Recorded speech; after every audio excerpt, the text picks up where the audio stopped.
epidemiological study for ICH. And the other thing is the epidemiology actually supports an increased risk for both ICH and SAH. And I'll get more to that in a minute as I go forward. But turning to slide 22, Jim, the issue of age. We have this covered in our brief on pages 69 through 73, and it's there where we talk about extrapolation, considering practical limitations, ethical limitations, and also the very underlying foundations for extrapolation. Does it make sense to extrapolate? Is there a reason not to extrapolate? Keep in mind that the Korean study did find an increased risk and a statistically significant increased risk for cough cold products, and it found an increased risk for people in the age group of the plaintiff. In other words, this Korean study went to age 84, whereas the Yale study stopped at age 49. Defense experts cannot point in their depositions. They were asked, and it's in our brief, to explain how PPA would affect somebody that's 40 different than a person who's 50, or it works the same way. It's a vasoconstrictor that can cause blood pressure to spike, that can cause inflammation, of blood vessels, and can cause spasm of blood vessels, and those are the well described in the literature biologically plausible mechanisms for how PPA can cause hemorrhagic stroke. Dr. Feldman testified that older people are more susceptible to the risks of PPA, and Dr. Avorn testified that risks only go up in the elderly. So if the issue is general causation, can PPA cause hemorrhagic stroke in a 60-year-old woman? There's absolutely no reason to think that PPA will cause hemorrhagic stroke in a 40-year-old woman or a 49-year-old woman, but not a 60-year-old woman, particularly in light of the fact that the Korean study shows that there's an increased risk, that there's no pharmacology to explain why it wouldn't, that there are case reports and other evidence that support that women at age 60 are certainly capable of suffering a hemorrhagic stroke from PPA. And turning to slide 23, Jim, we see what the FDA had to say about age. Although the Yale study focused on men and women aged 18 to 49, the agency has no reason to believe that the increased risk is limited to this population. Keep in mind that the FDA reviewed the Yale study for a period of over 6 months by their own epidemiologists and statisticians. They had the raw data. They did their own analyses. They entertained briefs submitted by the manufacturers that were critical of the study, and they wrote reports analyzing the study and evaluating the study.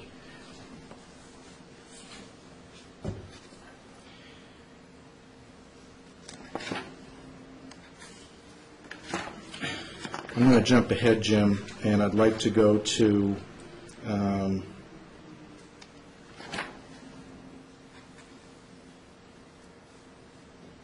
slide 28. The defense say that there's no statistically significant association for cough cold products in their briefs. Your Honor,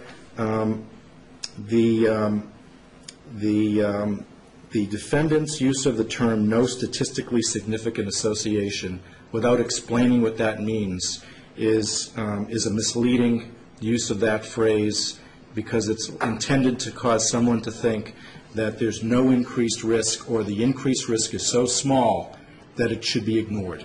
And that is absolutely not what it means, and we deal with that issue extensively in our brief in several places where we talk about p-values and statistical significance. In fact, there were elevated odds ratios in the Yale study for cough cold products, and not only elevated odds ratios, but statistically significant increased risks, elevated odds ratios in the Korean study. By the way, the claims made about what my firm did with translation and changes and so forth are again, I won't have time today to respond to that, but we clearly do not feel that that was a fair and accurate portrayal of what happened with the translation. I will point out that a court-appointed translator appointed by a judge overseeing all of the PPA cases in New Jersey testified that the translation of the Korean study was reliable, that the defendants had an opportunity to present their own translator, and they did not do so, and that the few inconsistencies between one translation and another in no way prove that the translation that the plaintiffs in this case and that the plaintiffs in the MDL rely on is unreliable. It only shows that there's a difference between one translation and another. And in fact, those differences do not go to the heart of the study. One of the few examples that they give is a difference in the way the two studies describe a case report. In other words, it has nothing to do with the study, the conduct of the study, or the findings of the study, or the interpretation of the study. Turning to slide 29, Jim. I'd like you to, what I'm showing here, Your Honor, is that on the left is the New England Journal of Medicine article. On the right is the May 10, 2000 final report. The final report was close to 45, 47 pages in length.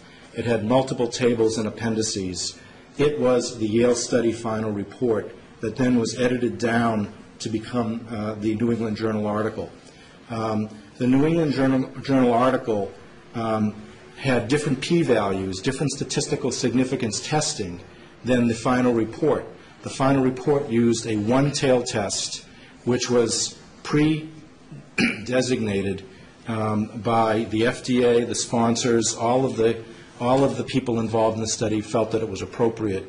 And when you go from a one-tail test to a two-tail test, your p-values change, and some things which were statistically significant lose statistical significance. As you can see, the difference between .042, which meets the criteria, the traditional conventional criteria of the .05 cutoff, becomes .08 and therefore misses it by .03.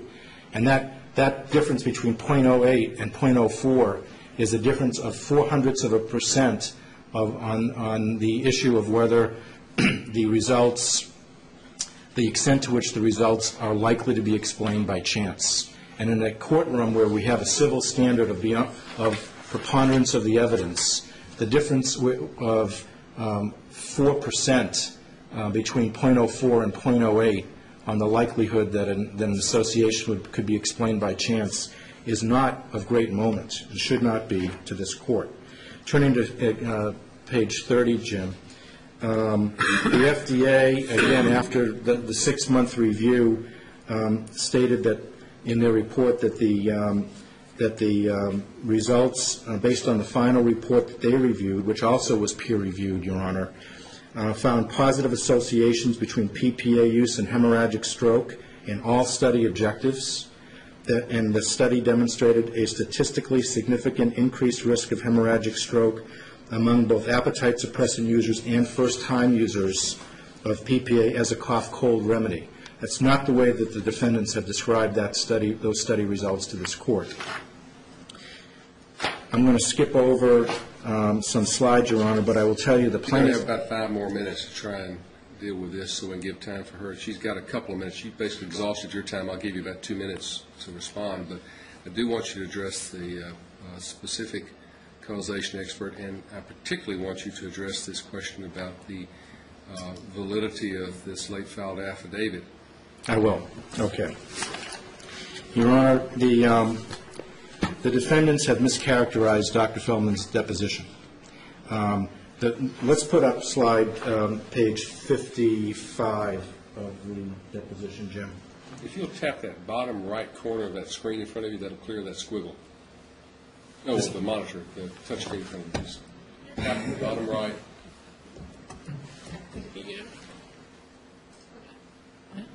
I'm sorry, Your Honor. I thought it. Should be. Yeah. I think your notebook on there keeps hitting it. There we Okay, go. thank you.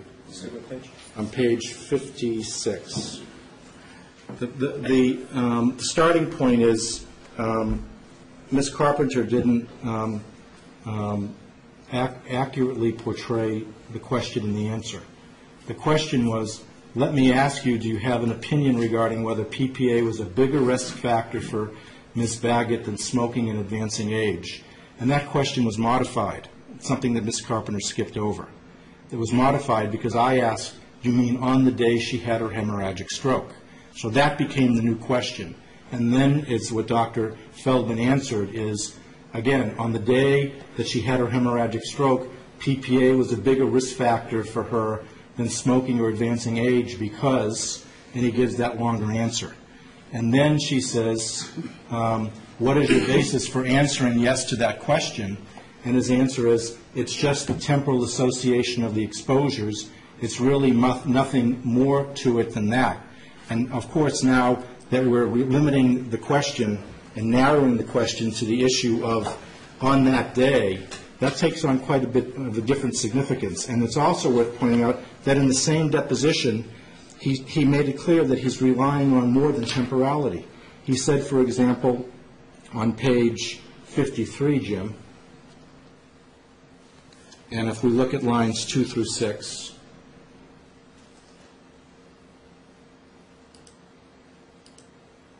okay, she's age 60. She falls into the older category. You could consider it another risk factor that would make her more susceptible to bleeding and the effects of her other risk factors. In other words, he's saying that being age 60, that being a smoker, makes her more susceptible to a bleed from other risk factors like PPA. And then if we look at also back to page 56, lines 6 through 12, but I want to make it clear to you, as you pointed out, she smoked every day for many years. She was 60 years old for some proportion of 365 days, but she took PPA for a restricted number of days, and right at the time she had the hemorrhage. So this is another way to look at the relationship of the risk factors that she had and the substantial contribution they made. The defendants have taken one exchange and represented to the court that Dr. Feldman testified that he only had one ground, it was temporality. They did so without making clear that it was a different question that he was answering than was actually being answered, and trying to apply it to a more general question. And they ignore several other examples that he gives in his deposition of grounds for his opinion. Dr. Feldman answered the questions in his deposition. Two-thirds of it, they didn't ask him questions about his opinion on Ms. Baggett. They asked him questions about how much his billing was, how many other cases he's testified in, some general causation questions, what he reviewed. Dr. Feldman did a differential diagnosis, and it was based on good grounds. He considered and ruled out other explanations for hemorrhagic stroke. He considered the likelihood of a spontaneous bleed that would have made PPA just a coincidental use, and concluded based on the incidence of spontaneous bleeds that it would be exceedingly unlikely. He considered the temporality of PPA versus the chronicity of the other risk factors, that all of the general causation evidence that PPA is known to cause hemorrhagic stroke, which is a predicate to all of his testimony. He's a general causation witness, after all. And his opinion is consistent with the other treaters' opinions. He also,